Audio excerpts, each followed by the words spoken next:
Your Excellency, Mr. Danila Ganich, Thanks. I will very briefly would like to tell you what is Karachi Council on Foreign Relations.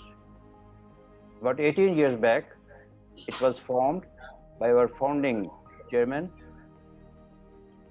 Chief Justice of Pakistan retired, Mr. Sayyiduzzaman Siddiqui. After that, we had former Chief of Naval Staff and Ambassador, Admiral Shahid Karimullah. He was our chairman. After that, we had a federal minister, Lieutenant General Moin Haider. He chaired us. And then we had Ambassador Shahid Amin, and we have retired ambassadors, generals, air marshals, who are part of our team, and captains of industries and businesses. We deliberate, hold conferences, and in the recent past, we have held seminars with the President of Pakistan, Foreign Minister, some think tanks from America, and we are also in, we have signed MOU with the Russian institution. Unfortunately, their head was on leave in Vietnam. That is why he is not here today. We had invited him also. Without any further ado, today's moderator will be Ambassador Mustafa Kamal Kazi, who is Pakistan's ambassador in Russian Federation for 4 years, apart from being ambassador in a number of other countries. Ambassador Mustafa Kamal Kazi, may I request you to start the webinar? Thank you very much, Kabutar Siddiq. I've had the privilege and honor of serving as Ambassador of Pakistan to your great country from 2005 to 2008. Therefore, from my personal experience, I have lots of admiration for the brilliance of Russian diplomacy and diplomats. I have, thanks to their professional acumen, my task as ambassador to bring our two countries closer became much smoother. I received both access and understanding, for which I continue to remain grateful. I have very pleasant memories, and I look back with immense satisfaction and would be sharing some experiences and developments to highlight mutual desire and determination of our two countries to strengthen bilateral cooperation. But before I do that, I would like to point out some global and regional transformations which facilitate closer Russia-Pakistan cooperation, not only in the interest of our two countries, but also for greater good of South, Central, and West Asia. Multilateralism and not unilateralism is the best means of finding solutions for world's increasingly complex problems. The issues of rising and declining powers should not necessarily become a zero-sum game. But will the Biden administration make confrontation with Russia and China as a core pillar of Washington's foreign policy? We do not know for sure, but we hope not. Now, from 500 million in 2007, when I was there, this can easily jump to billions of dollars through improved rail and road links with Iran and other countries in the region. To boost economic cooperation, we also need to streamline our decision-making processes and look into why there has been no progress or little progress on projects relating to construction of pipelines, steel, steel mill revamp, energy, and other sectors. With this background, my impressions and suggestions, I request Your Excellency, Ambassador Danila Ganich, to take the floor. The floor is yours, Ambassador. I think that there are lots of professionals here at the webinar, so I'm not going to lecture them. So I will give a brief outline of what I think. I think that the prospects of our bilateral relations bright. And it is based, my confidence is based on the fact that there is a consensus developed in both countries in favor of the partnership. We have common interests, basic interests. These are stability, both global and regional. We have common interest in a stable Afghanistan. We have common interest in prevention of outside interference in our domestic affairs. So we got some commonality of interests, and this explains why I am confident that our relationship will further grow. As for the economic ties, I agree that the potential is not used to the fullest extent. But my belief is that the developments are taking place as they should.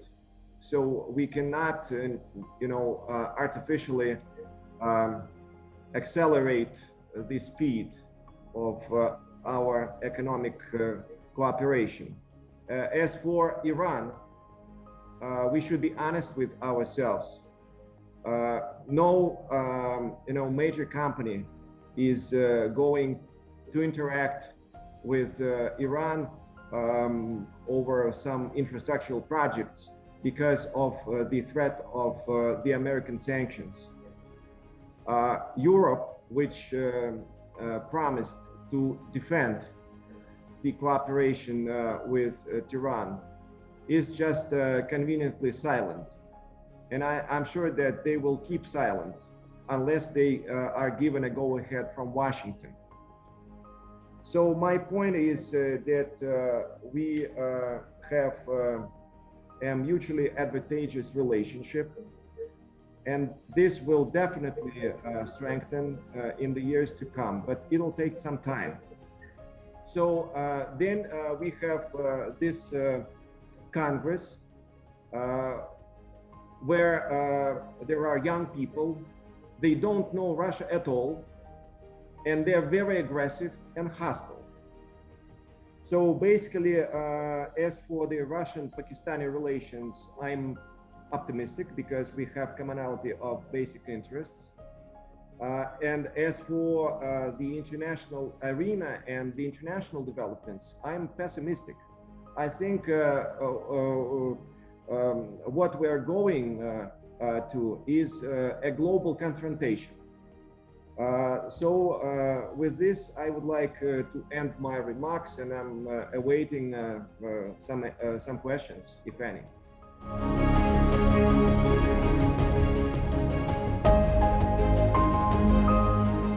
There was a question that would Russia be as much interested to use the sea communication through Gwadar as was intended earlier, and how much interest would they have in the CPEC outline? We are developing our final position, so our position is taking shape.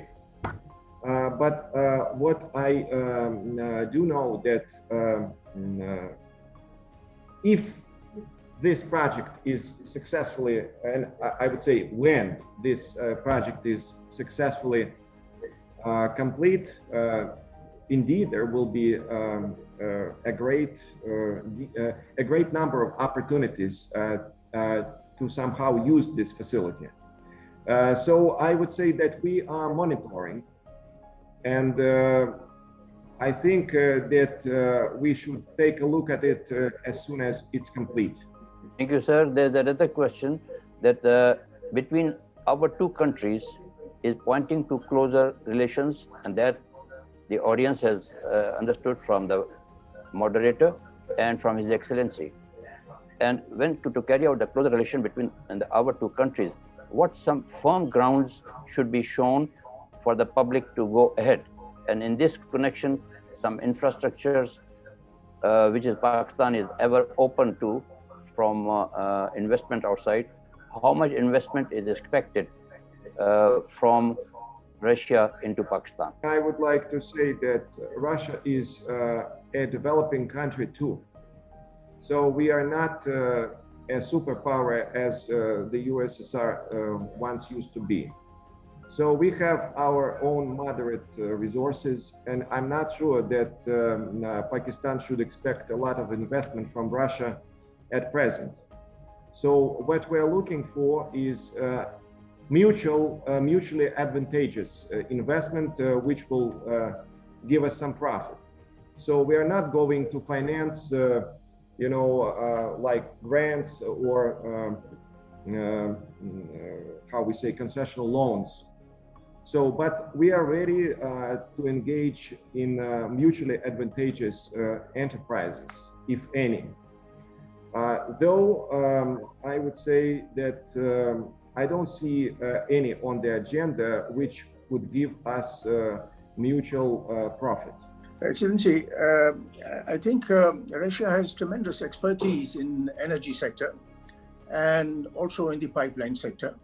And Pakistan, we are looking at pipelines, I mean, from north and south Pakistan, I mean, within Pakistan, and also pipelines from Balochistan to rest of the country. So there are a number of, because our expanding demand for energy and gas and LNG also. So there is tremendous scope here on commercial basis and also on the basis of Russian expertise in these fields. Then next is also the steel mill. I mean, of course, it was constructed at through the assistance from Soviet Union at that time.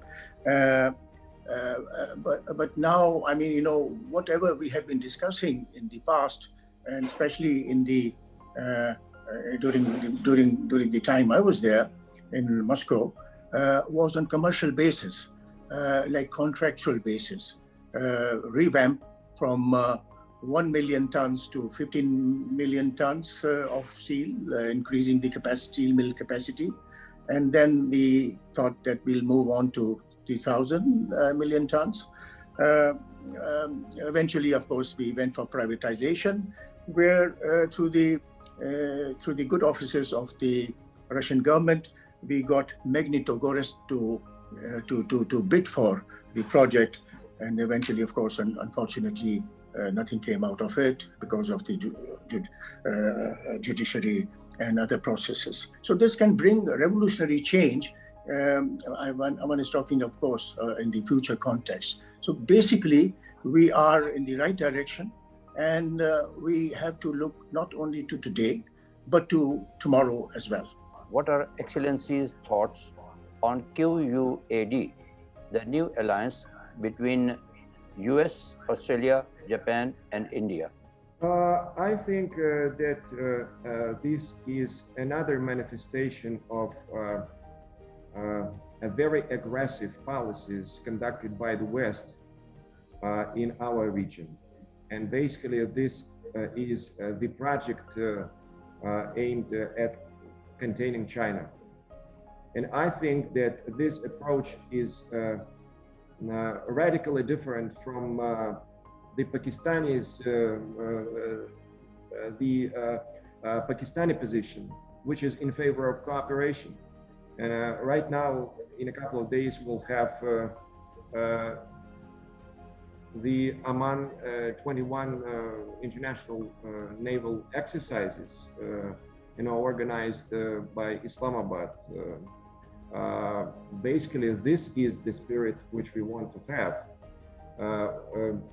In these exercises, all players will participate: NATO, Russia, China, everyone. So this is the spirit of cooperation. And as for this quadrilateral initiative, Um, I think that this is not a good idea. This is some kind of confrontational outreach. There are many Pakistani students who want to study in Russia, and what Russia is doing for Pakistani students who want to study in Russia, and businessmen who would like to invest in Russia. There's a businessman, a member of our KCFR. Pakistani students, I would like to say that the government is intending to gradually increase the number of scholarships provided to the Pakistanis, though it will not definitely be like in the times of the USSR. So right now, I suppose we have around 20 scholarships, but it's better than nothing. As for, this is state scholarships. As for commercial, education, anyway, it's cheaper than in the West. And I suppose that these are, thousands we're talking about. So people, pay for their education and they come to Russia.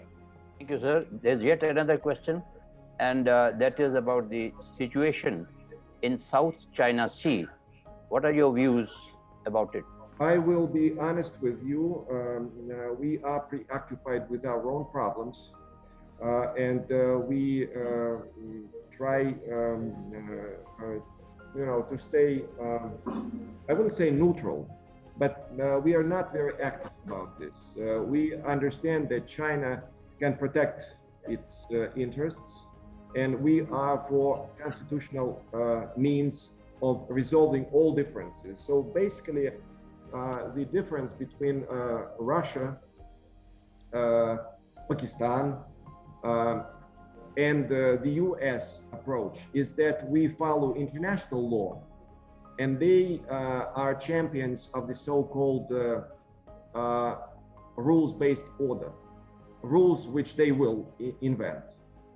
So answering directly to your question, I would say that we are not very active about this, but we definitely follow the developments. We are sure that China is able to protect itself, and we appeal to all sides and to all parties to stay within international law. Thank you very much, Ambassador. You have been great in honoring us on this special day, Russian Diplomats Day tomorrow, and and also enlightened us on several questions and frankly answered. We really look forward to a great future in relations between Russia and Pakistan. And I think SU is a great vehicle also to facilitate and create an environment for greater economic cooperation. With this, I pass on to our chairman, the chairman of the Karachi Council for Foreign Affairs, to sort of say a few words. Excellency, my name is Ikram Sehgal. I'm the chairman of the Karachi Council for Foreign Relations. I would like to start on a personal note. And the personal note is that 51 years ago, I was one of the first people to handle Russian military equipment in the form of flying the Mi-8s. I was flying the Mi-8s as a co-pilot for some time.